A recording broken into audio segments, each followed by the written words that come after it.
Hey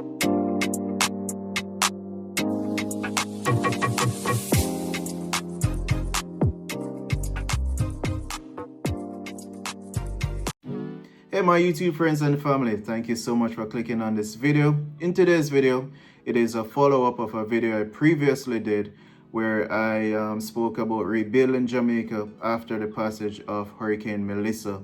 So in this video, I want to touch on a few things, namely foundation design, the way we build our walls, also roof design, choice of roof, and also I will touch on drainage. So stick around guys, let me know what your thoughts are down in the comment section. If you find this video useful, please give me a thumbs up.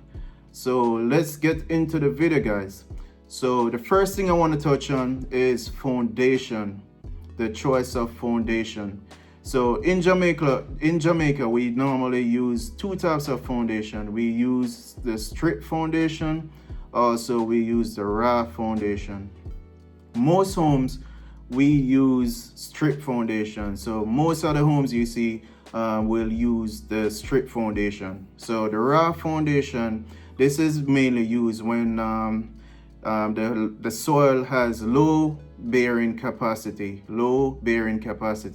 So that's where like in swampy areas or areas where the land kind of sink and all of that, the land is kind of unpredictable. So that's where you would use a raft foundation. So when the soil has a low bearing capacity, you definitely want to use a raft foundation.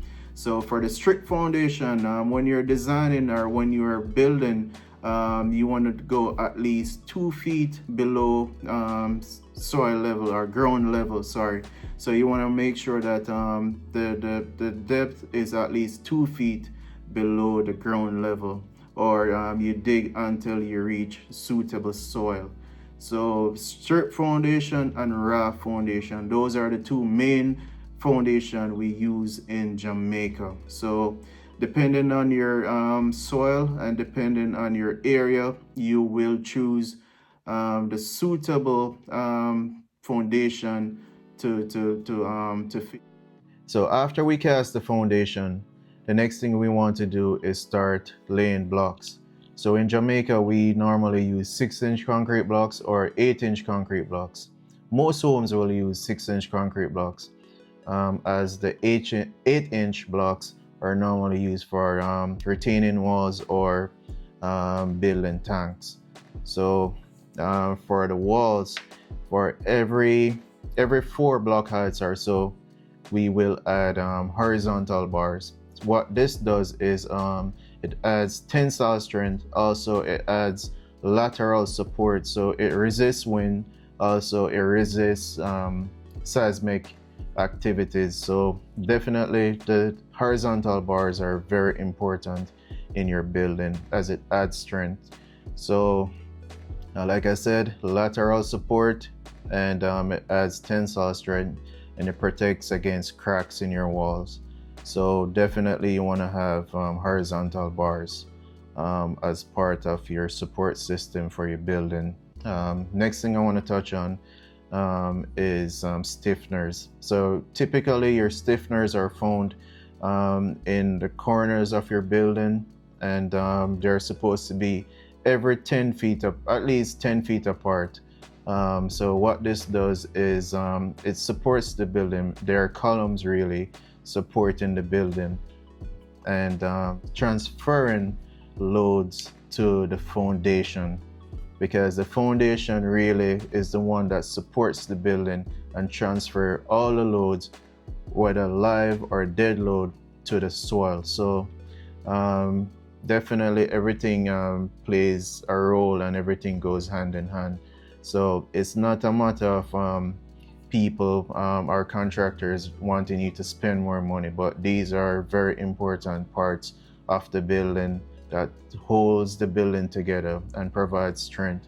So the next thing I want to touch on is the roof. Very important, and the design is very important as well. So how best your home stands up against a hurricane will come down to what roofing what roof design you choose, and what roof material you choose to use on the roof. So two of the main roofs in Jamaica is gable and hip roof. So with the gable, I'll put up a picture of the gable to give you an idea of what it looks like. So with this type of design, or with this type of roof, it is really not meant to withstand high winds. So this is not meant to withstand high winds. As widespread as it is in Jamaica, it cannot withstand high winds. The best roof to withstand high winds like a hurricane is going to be a hip roof. Reason being, the shape of it is more aerodynamic than the gable roof, so it's able to pretty much, the breeze go through, the wind, it take the wind better, and the wind, it's not a large area as the gable, so the wind does not have such a large area to hit per se. So definitely the hip roof will stand up better against the high winds than a gable roof.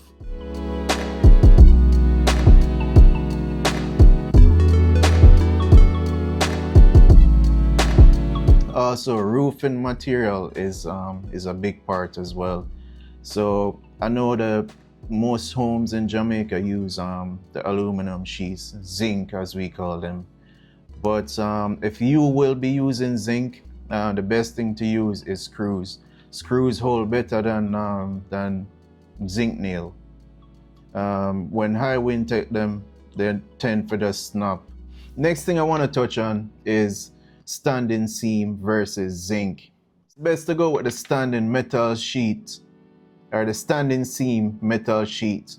Those stand up better to the hurricane than your regular zinc sheets. So that's something to consider as well. So the choice of material plays an integral role in how your home stands up against a Category 5 hurricane. For me personally, I like a slab roof, a concrete slab roof.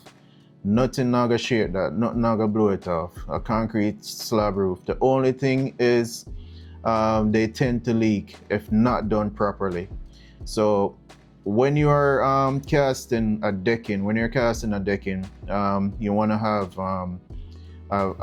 have vibration, some form of vibration machine up there, so that it releases the trap bubbles. So because those trap bubbles will form holes in the concrete when it's dried. So those holes will accommodate water, and you will see that water is coming into the house when it's raining. Also, after you cast the decking, you want to ensure that you wet it like every 4 hours. Keep it wet, keep it moisturized, that it will not crack up, because when it cracks, that will cause leaks as well. So those are some things to consider. And the final thing I want to touch on is drainage, because as we see, a lot of homes has been flooded in the passage of Hurricane Melissa. So I definitely want to touch on drainage, because it's very important. So as it relates to drainage, you want to keep water away from your house. You want to keep water away from your foundation. So the implementation of French drains around your house and leading this water now to a soak-away pit is very vital to your home and to your building, because like I said, you want to keep water away from your building. So this moving away the water and channeling it to a soak-away pit will be vital.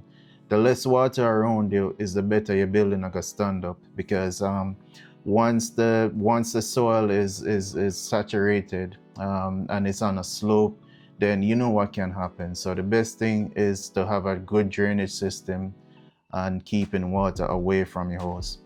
So that concludes my video. If you found the information helpful, please give me a thumbs up. Please give me a like. If you have not yet subscribed to the channel, please subscribe. and share with your friends.